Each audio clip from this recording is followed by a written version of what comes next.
The next thing to discuss is entrepreneurial ability. It's different from the labor, in the sense that in the previous times we have been considering labor all those people who are working in the field, like those people who are working in the agricultural lands, arable lands. They are supposed to be the laborers.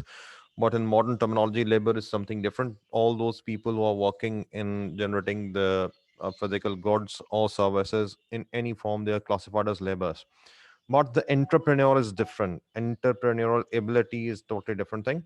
uh, because entrepreneur, there are different functions which are being associated with the entrepreneurs, and because of which they have been treated as a separate entity, and it is supposed to be a resource for the from the economist point of view. So let's talk about what are the different features, what are the different characteristics of the entrepreneurs which make them different from the labor. The most important thing is they are the very first thing that I would like to discuss is they are the risk bearers. They take the risk, they take the initiative.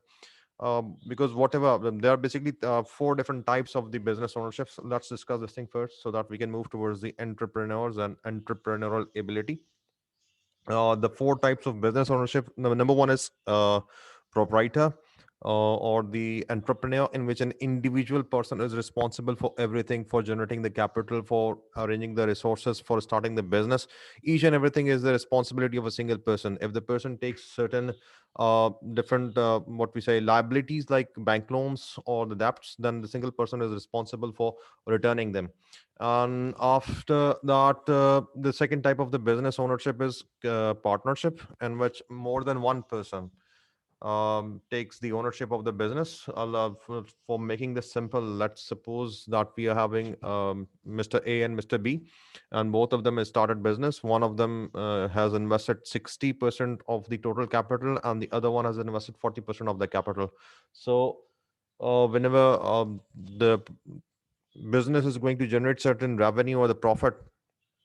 A revenue is basically currency return of whatever you are doing in the business, and profit is a revenue minus expenses. So whatever the profit, that's the return for the business, return from the business, that will be distributed in the 60% and 40% share to the individual persons. In partnership, all the individuals who are working in the partnership case, all of them are basically liable for the profits and the liabilities as well. The third form of the business ownership is basically the corporations, and there are two different things: public limited and private limited. So that's a totally different thing. In that specific arrangement, there is no single person who is responsible for the business activity. There's a board of governors or the board of directors that's responsible for taking the strategic decisions like 5-year plan or 7-year plan. And after that, there is a executive level of management, like chief executive officers, chief operational officers, chief technology officers, sort of thing. And after that, there are second line in command. That's the middle level managers, and below that, there are line supervisors. So that's the basic arrangement in any corporate sector sort of arrangement. So in that thing, there is no single person who is responsible for the ownership. The responsibility lies with the registered company name. Like for example, in Pakistan, we are having Ufone, we are having Mobiling. There is no individual person with this name. There is a company with this name. They are being registered with the company's registrar, with the SECP, Securities and Exchange Commission of Pakistan. So that's how the typical arrangements are being done. So that was the background story for this entrepreneurial ability. So if any person wants to start a business, then that specific person needs to. Also, for the entrepreneurs, they are responsible for taking the risk. They invest capital. They are responsible for arranging all of the resources which are primarily being required for initiating the business or whatever they are starting.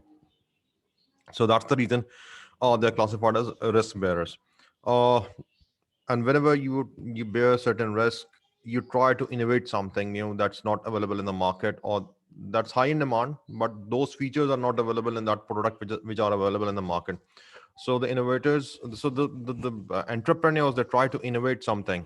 They try to introduce new features in the product which is in demand in the market. So they are basically so they are basically classified as innovators as well. They try to innovate. Then further, because the individual business is being under the ownership of the entrepreneur or the proprietor, so they have to make the strategic decisions, which is basically the primary responsibility for the board of directors or the board of governors in the corporate sector, because there is no such arrangement here. So entrepreneur individually by himself or herself is responsible for taking the strategic business decision for the long term. That's 3 years plan or 2 years plan or 5 years plan sort of thing. So they think in that way. They take the strategic decisions and they implement those decisions in the business policy so that they could take the maximum output from the business. uh, so let's read few lines from here. Let's talk about entrepreneurial ability. Finally, there is a special human resource distinct from labor called entrepreneurial ability. It is supplied by the entrepreneurs who perform several critically important economic functions. Number one that's written over here is the entrepreneur takes the initiative in combining the resources of land, labor, and capital to produce a good or a service. Both a spark plug and a catalyst. The entrepreneur is driving force behind production and the agent who combines the other resources in what is hoped will be a successful business venture. The concept behind this thing is all the economic resources along with the entrepreneurial ability, they are being combined together. So the entrepreneur by himself or herself is the combining or the binding force for all those resources which are necessarily being required by the business. And obviously he or she also provide the concept or the strategic decisions. They are basically the catalyst behind the what we can say the progress of the company. So these are some of the few things which are applicable with the entrepreneurial ability. So let's move further. The basic topic that needs to be covered in this is production possibilities model. Again, I'm missing the whiteboard and the marker. uh, let's take a previous example. Like in the previous lectures I have told regarding the individual's economizing problem. Where was that? Here it is. So if you look at the green graph, that's all the possibilities for which the from which the person has to make the choice. That is, if the person is having $120 voucher, and the person is having just a choice of couple of things, that is the movies in the box, then there are few possible choices. If you go for all the movies, that is six movies, and price of each movie is $20. So the person will not be able to purchase any of the box. So the total price would be 120 for the movies, and there's no amount left for the box. So that's one extreme. And another extreme is person is not going for any of the movies, and person is going to purchase all of the books from this $120. So there will be no movies, and there will be $120 that would be allocated for the purchase of box. And again, there are five further combinations.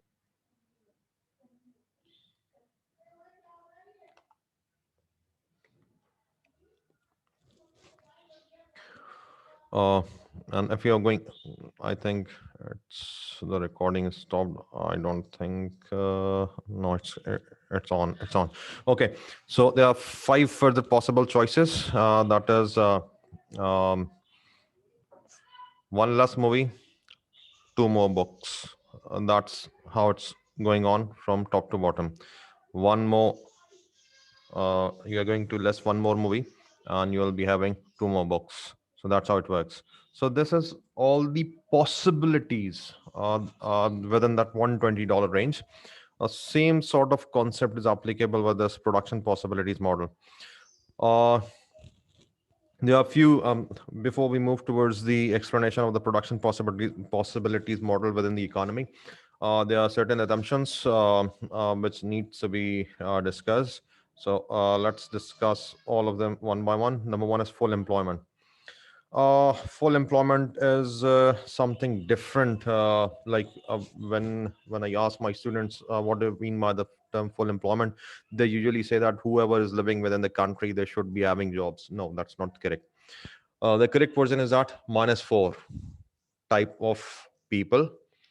Uh, Number one is basically the four characteristics which are applicable to four different types of people. They should be uh, subtracted from the actual people who are living within the country. Number one category is uh, those who are not being able to work. They are being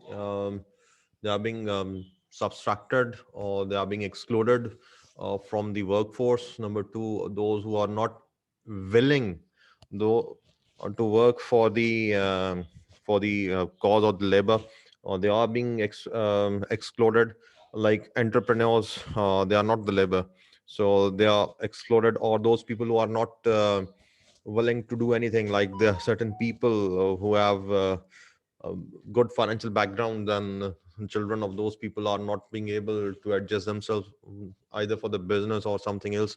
So they just stay at home and they enjoy the resources. So those people, they are basically those people who are not willing to work for the country, or they are not willing to participate within the economy. So that's the second category. Third one is elderly. Those people who are having age of more than 60 years. They are classified as retired people or senior citizens of the country. They are also being excluded. And fourth and the last category is underage. Those people who are having age less than 18 years, they're not being classified as workforce members, because they are classified as childs, or what we can say, not eligible for the workforce sort of thing. They are the younger ones, and they are excluded from the workforce within the economy. So these four categories of the people, whenever they are being extracted from the total people of the country, then comes the actual uh, count for the people for whom, if the jobs are available, then we will be having full employment. Like, let's suppose there are 100 people in the company, in the country. Let's suppose 100 means 100 million. Let's suppose 10 crore की ये बात ही है. uh, uh, so uh, if we are having 100 million people in the country, and 10 million those who are elderly, and 10 million are those who are the younger ones. 10 millions are those who are not willing to work, and 10 millions are those who are not able to work, like disabled people having certain disabilities, like those who cannot have a clear view of the picture, like those who cannot hear, those who cannot write, or those who don't have hands, or sort of thing. These sort of disabled peoples, they are not part of the workforce for any of the economy. So let's suppose if there are 10 million of these disabled people, then there will be total of 40 million people. 10 senior citizens, 10 juniors, 10 not willing, and 10 for uh, who are not able. So there will be 40 million people in the country who will be excluded from the workforce. So 100 minus 40 is equal to 60. So there should be 60 million jobs within the country. If there are 60 million jobs in the country, then everyone who is in the workforce who will be employed then, and those people will be classified as workforce members, and the economy will be having full employment. So that's the concept is full employment. There are very few words written over here, but the actual concept is a better, but as a little bit lengthier. Then comes fixed resources. So if we talk about, let's move back. Fixed resources. The quality and the quantity of the factors of the production are fixed. Obviously, there are different things which are classified as factors of the production. Basically, all those capital goods which are available within the country, within the economy, they're classified as the factors of the production. uh, all of these land, labor, capital, and entrepreneurial ability, they are classified as factors of the production. So if there's a country, let's suppose if we take for example like Turkey or Pakistan or anyone else, then there is a fixed land that's being allocated within the boundary of that country, and that's not going to extend until and unless certain special circumstances are going to happen. So if you are going to have if you want to have a expanded manufacturing area, so that would be within the land, within the country. So if there is no more land that's available for the establishment of a factory, or let's suppose if you want to expand the agriculture sector, if there is no more land available, then you have to live within those available resources. You have to forego one to get the other. Means you either you have to forego the arable land for the factory, or you have to forego the factory for the arable land, sort of thing. You have to go for the choice factor. uh, and further, all those people who are in the country, obviously the workforce is going to increase in the coming times, because there are people who are continuously being added in the country. And obviously the workforce grows in any of the part of the world, except if there is an exception to this concept within few countries, like those countries who are having extra low temperatures. People don't tend to live over there. They usually migrate, and those people who are living over there, the mortality rate of the younger ones is quite high over there. So people usually migrate from those areas. So in that case, the workforce is going to decrease in those areas, or in those countries. Else, and the other parts of the world, the total population grows up as far as the time is concerned. As the time passes on, the total workforce grows with them. So whatever the resources are, land, labor, entrepreneurs, capital goods and services, whatever they are going to be fixed within the country for a certain period of time. If you're going to invest more in the capital goods today, and you are going to spend less on the let's suppose today's expenditure, let's call it today's expenditure, then you'll be having more for tomorrow to avail. For example, if you are going to invest, we are going to open a new factory. That factory is not going to yield today anything, but in the coming times, 4 months, 6 months, or even after a year, or even after a couple of years, the factory is going to produce something, and that production will be added to the overall economy, and that would be added benefit to the economy and the country as well. So what we call it we call it expansion. So whenever there is an expansion, there are further resources that are available, but as far as current time is concerned, the resources are fixed. Then comes fixed technology. In the previous times, we don't have robots, we don't have the artificial intelligence sort of thing. So we usually use um, older methods for the production, and older methods for the agriculture. And obviously there's not much output from the arable lands, and obviously there is not much output from the factory as well. But because of the automation, because of the implementation of the robot sort of things, and the machinery and equipment, the total output has increased within the same factory. So that's the reason we can produce more from the same factory. So but for the current time, for today, for the period of 1 year, let's suppose, of for some, if we are going to evaluate the economy on 6 months basis, the biannually. So for a certain period of time, let's suppose 6 months, the technology is being fixed. So whenever we have to evaluate the production possibilities model, or the production possibilities curve, we have to fix the technology for a certain period of time whenever the production possibilities model is being evaluated. Next thing, because we work in an environment of 2 dimensions. Basically, we are living in 3 dimensional world. So we are living in a 3 dimensional world, and we used to interact with the objects and the environment in a 3D way. But as far as on paper and on a screen is concerned, or on board is concerned, we usually have 2 dimensions. So x-axis and y-axis. If we are going to add multiple products, we would not be able to create a specific model out of it. So it would be difficult to render that specific model in a 2 dimensional way. We have to create certain transformation that would be difficult for us. So that's the reason we are going to assume there are just basically just two goods. As in the previous case, we have discussed, we are having the choice for the box and for the movies. So in this section, we are having example of pizzas and industrial robots.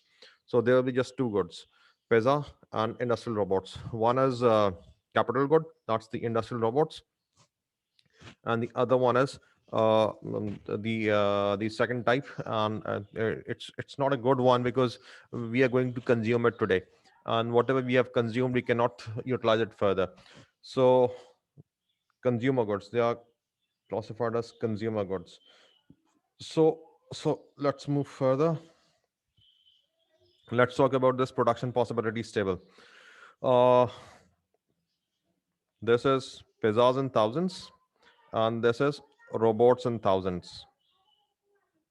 So as far as the economy is concerned, the economy is having full employment, let's suppose. The economy is having fixed resources for the timing, let's suppose. Economy is having fixed technology for the timing, let's suppose. And there are just two goods, consumer and capital. So there are five different possibilities.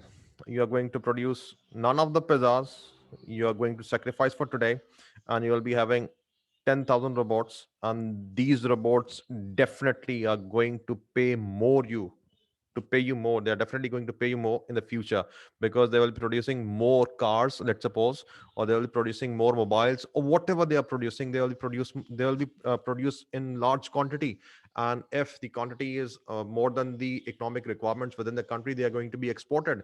And whenever that will be the case, you will be having foreign exchange and foreign revenue, and that would be utilized for more consumer goods for tomorrow. You will be having more pizzas tomorrow, for example. So uh, so as far as the economist perspective is concerned, usually they go for the capital goods, more for the capital goods today, and less for the consumer goods today. And in the longer run, definitely you'll be having more consumer goods because of investment today in the capital goods. So that's the basic concept. So point B is 1,000 pizzas and 9,000 robots. And uh, point number C is 2,000 pizzas and 7,000 robots. The robots are decreasing, and obviously the pizzas are on the increasing. Well, we are going towards from point A to point E. So if you're going to plot this thing, if you're going to plot this thing, uh, is there any graph? I don't think so. There is any graph in this. Here it is. So that's point A. 10,000 robots and zero pizzas. And point number B is, if you watch out, there is minus 1. 10 minus 9 is equals to 1, and there is 0 to 1 is plus 1. So there is minus 1 from point A to B in y-axis, and there is plus 1 in x-axis. But as we move further, what if you go further from point B to C? Let's check this thing. This is 9 and 1. 9 on the y-axis, point B is 9 on the y-axis, and 1 on the x-axis. But if you go from point B to C, it's minus 2, 9, minus 1, 8, minus 1, 7. This is 2 points from y-axis. And if we observe point C on the x-axis, this is plus 1 on the x-axis. So you're going to lose 2 units over the y to gain a 1 unit on x. And if you move further from point C to point D, that's C is on 3 7, C is on 2 7, and D is on 3 4. So 4 units of the y and 3 units of the x. That simply means that 7 minus 4 is equals to 3 units. You have to forego 3 units over the y-axis to gain 1 unit on the x-axis. So this is the basic concept of law of increasing opportunity cost.